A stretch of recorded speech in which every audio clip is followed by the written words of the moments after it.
From PNC Arena in Raleigh, North Carolina. This is TarHeelIllustrated.com. I'm THI staff writer Jacob Turner, and joining me, as he always does, our very own publisher Andrew Jones. And AJ, here after Carolina's 84-74 victory over NC State on this court right here, which they're actually in the middle of transitioning. I was trying to think of the word. For hockey, obviously, I guess the ice just below your feet. Yeah, it's a little chilly. Not directly on the ice, just below. I know you said you covered a game here one time. I covered a basketball game here a long time ago. They played a noon game of basketball. It was on a Sunday, and they had a 7 o'clock hockey game, and I covered both, so I just webbed the press box and watched them do the whole thing. Spent the whole day here. You don't see that very often. I had to go back out and switch my parking pass. So I had an NC State basketball parking pass and switched it to a Carolina Hurricanes pass. I love it. I love it. That sounds about right when it comes to parking passes. But AJ, the first thing I want to hit on in terms of the win for Carolina, pretty relatively comfortable win in the grand scheme of things for the Tar Heels.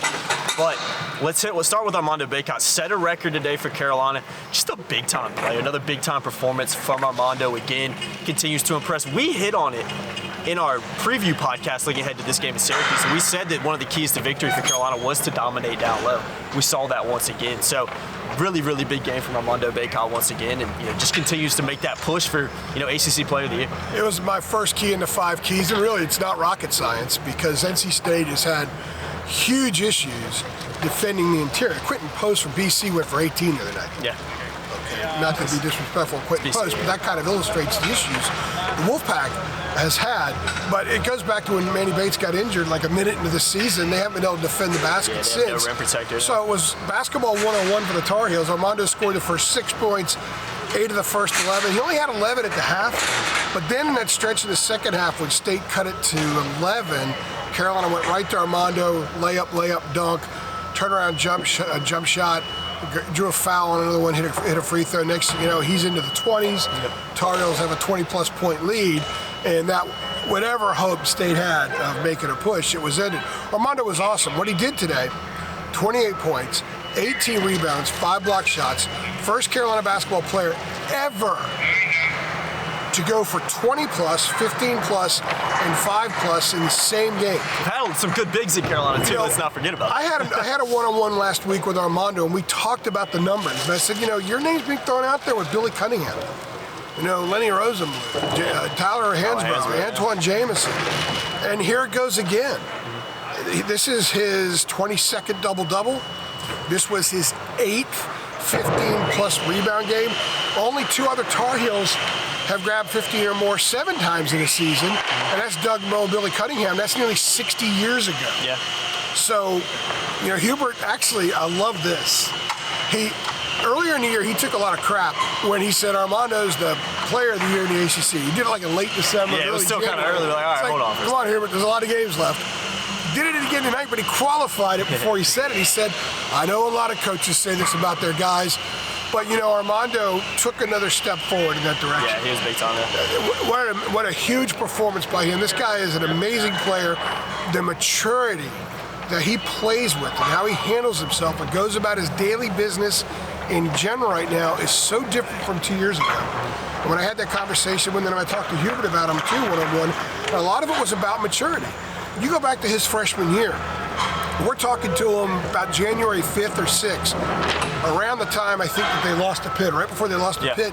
And he had a terrible month, going back to the injury against Ohio State. Remember, he came back and played UVA. We were up there, and he had that giant wrap on his ankle. Yeah, it was definitely. He said that he had voices in his head.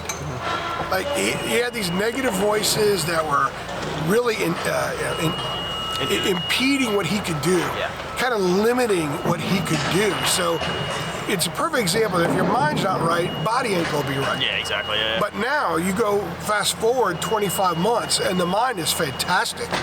The body is really good and getting better. He acknowledges there's a lot more to improve on to become an NBA player. But as a college player and in this place today, he was awesome. He was big time. I mean, this was Hansbrough stuff.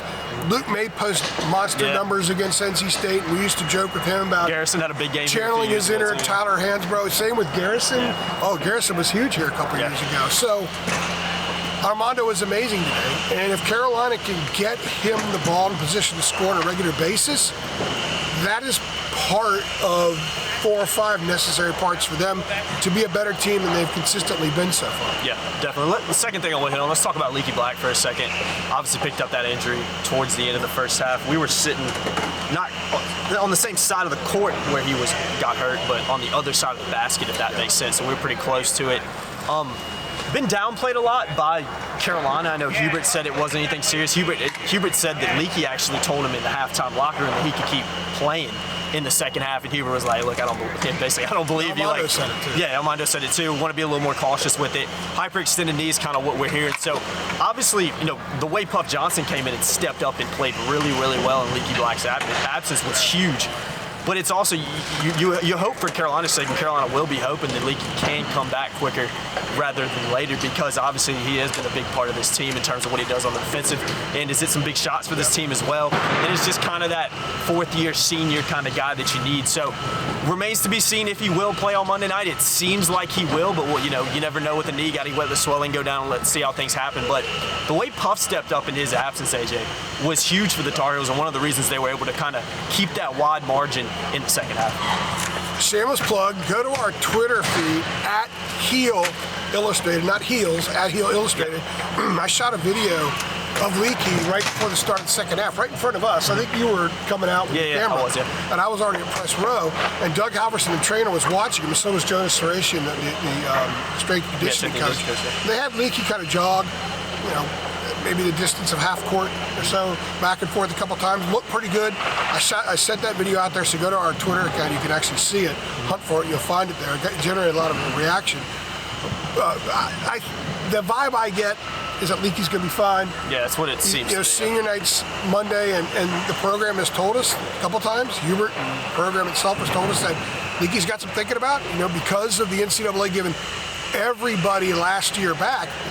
Leaky can come back, A, if he chooses to, and B, if the program will take him, and I have no reason to believe the program wouldn't welcome him back if he wants to come back. So that's another topic for another day that will get dealt with at some point. Monday is senior night, so Ryan McAdoo, Brady Manek, and Leaky are supposed to walk. They're supposed to do the senior night stuff. That doesn't mean Leaky can't come back if he does that. So at least I hope he's healthy enough to be able to go out there and do all that. I don't think it'll be an issue. Like you said, they really weren't that concerned. But opportunity came for Puff Johnson. It was big time. And he was sensational today. It was really good. And it wasn't just the 16 points and the 2 threes he hit right in front of us in the second half where you're thinking, hey, I know who I've seen do that from that family in this uniform before. Right? He's doing it a lot for the Phoenix Suns now. But it was his activity on the floor.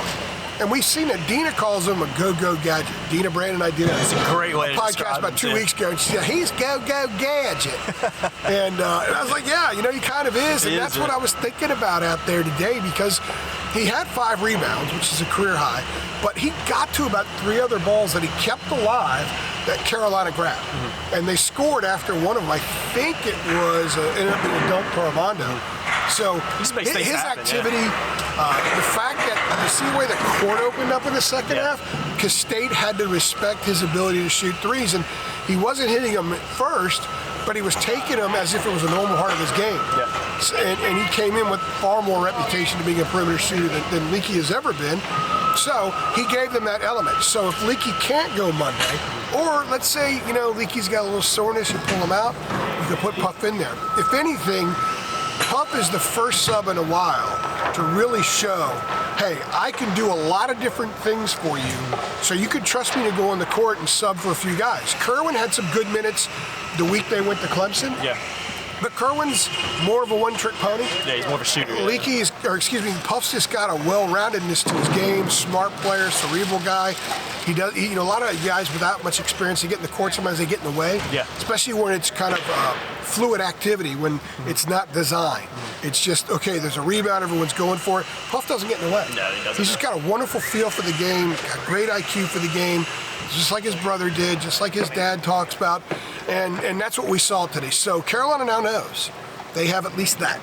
They know that Kerwin's capable of coming off hitting a few threes. They know that Leaky can do that. And Dontrez came in, got some of those minutes. and he's an athlete.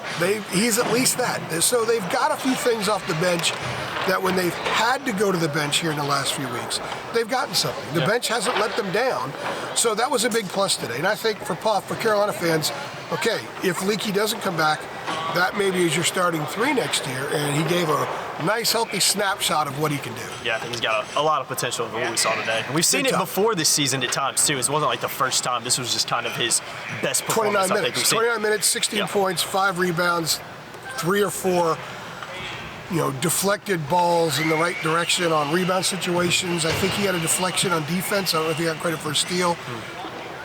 He got a dunk block, and it didn't bother him. Yep. That was right in front of us. Yep. In fact, I looked at him. He was like 10 feet away, and he's like, okay. And you could kind of see him recalibrate for a split second in his mind. He got up, went down the court. Actually, his guy missed a shot, I think. So I think there's some mental toughness there. We saw that today. Taking advantage of the opportunity he was given. That's what you got to do in sports, especially. So, last thing I want to hit on, AJ, what does this mean? Like we always do, looking ahead. Obviously, quick turnaround, senior night, Monday night against Syracuse. Carolina's got to get ready to play for that one. That can be a tough game. I think it will be a tough game for Carolina. We look at Syracuse's zone. They have been playing better in recent weeks.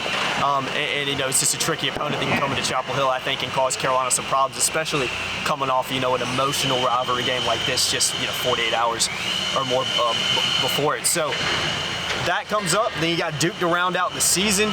Regular season's almost done, but AJ, what does this win mean? Because we keep saying it, and we're going to keep saying it. I think it's a point where Carolina's just got to keep winning.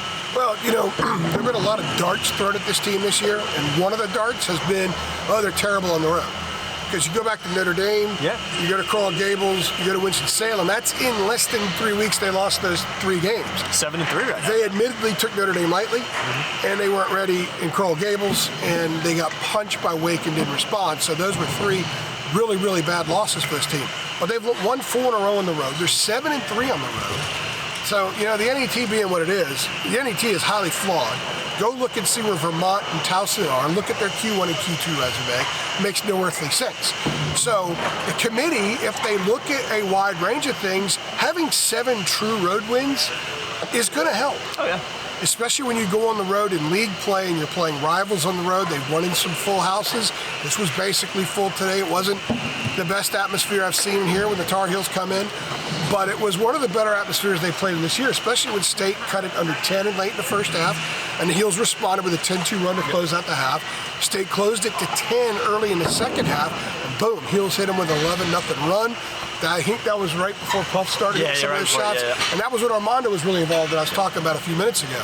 So they responded really well to that.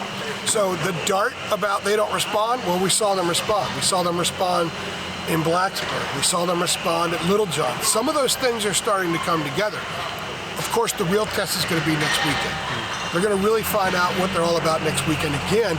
But Monday's going to be huge because Syracuse is a team that can beat them. They hit a lot of threes. They got a lot of dudes who can shoot threes, and they're all long.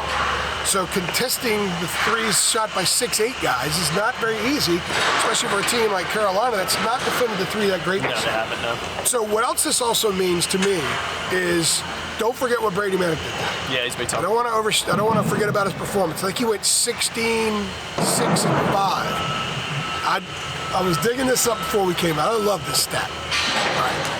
In 4 seasons as a starter, basically, at Oklahoma, he started 111, 122 games in Oklahoma. Brady had 15 assists as a freshman, 27 as a sophomore, 26 as a junior, 21 as a senior. He's got 52 this year. He also only had 7 games with 3 or more assists, with a high being 4. That's in 4 seasons. Yeah. This season, he's got 9, and twice he's hit 5. Today was at 5 assists. He's become increasingly comfortable with we've talked about Armando, we've talked about he and Caleb. Well, how about his entries today? I was about to say he's got a very underrated entry pass. Yeah. He's just really showing a well-rounded game. He's been better defensively as of late as well. And he's a guy that looks tired when he steps on the floor, but never changes. It's just the way he looks. People say, "Oh, Brady always looks like he's dogging." No, it's just the way the guy looks. It's his mannerism. But he always looks the same. It never appears slower in one segment than any other segments in a game. So I think it's big when Brady is getting increasingly comfortable with the rest of the guys, and I think that's what his 5 assists mean. That's huge. Them winning a 7th road game and being able to deflect some of the darts that we've thrown earlier is a part of what this means, because we keep talking about process, growth, and development, and this team continues to grow and develop, and they're in the midst of their process, even though they're 29 games in, and March is 3 days away. Yep. A lot of positives Carolina can take away from today's victory, and obviously the biggest one, another win over NC State, 84-74. I think that's a good place to wrap this one up, AJ. It's still been quieter in here. I want to throw this out here. Still been quieter in here than it usually is in the Smith Center after. And they're breaking us down for hockey. Yeah, that's what I'm saying. So I know people complain about the noise behind us. Not much we can do about it again. But it's actually been pretty quiet, so shout out to all the workers. The boards are right here. You haven't heard any explosions in the background. I should check you into the board. Yeah, no, you could, yeah. You could get serious out of it. I can't. I skated one time in my life in 6th grade, and no pun intended, I froze my rear end off. I went skating about 2 months ago, and bottom bound 100 times, and I took the skates off, never put them back. I went about 2 months ago, and it looked like my legs didn't work out there. So it is what it is. Skating not for me or AJ, but nothing viral there. No, nothing viral. I had to keep the cameras away for that one. Thank God, right? 84-74 win for the Tar Heels over NC State. We've been Tar Heel Illustrated. I've been Jacob Turner. He's been Andrew Jones. Getting close to that 10,000 subscriber mark, AJ. I'm gonna keep blasting it until we get there. I want to get it. I want to hit it before the end of basketball season. Let's see if we can continue to do that. So keep sharing, like, share, subscribe, hit that notification bell as well, and keep it locked to TarHeelIllustrated.com. Not only for all your post-game coverage of tonight's game, but also the coverage leading up to the Syracuse game, after the Syracuse game, and AJ, Tuesday, spring football starts. 8 o'clock Tuesday morning. You got a busy couple days coming. About 7 hours after I walk out of the Dean Dome, I got to be in football practice. Might as well just go sleep, get a hotel in Chapel Hill, and go pitch a 10 on Keaton Stadium Field and sleep there or something like that. But busy week coming up. See if Mac has an extra. Yeah, Mac might look out for you. And you can sign up for this 833 month. Hit the link in the description below to head on over there and do that. As always, guys, thanks for watching. We'll see you in the next one.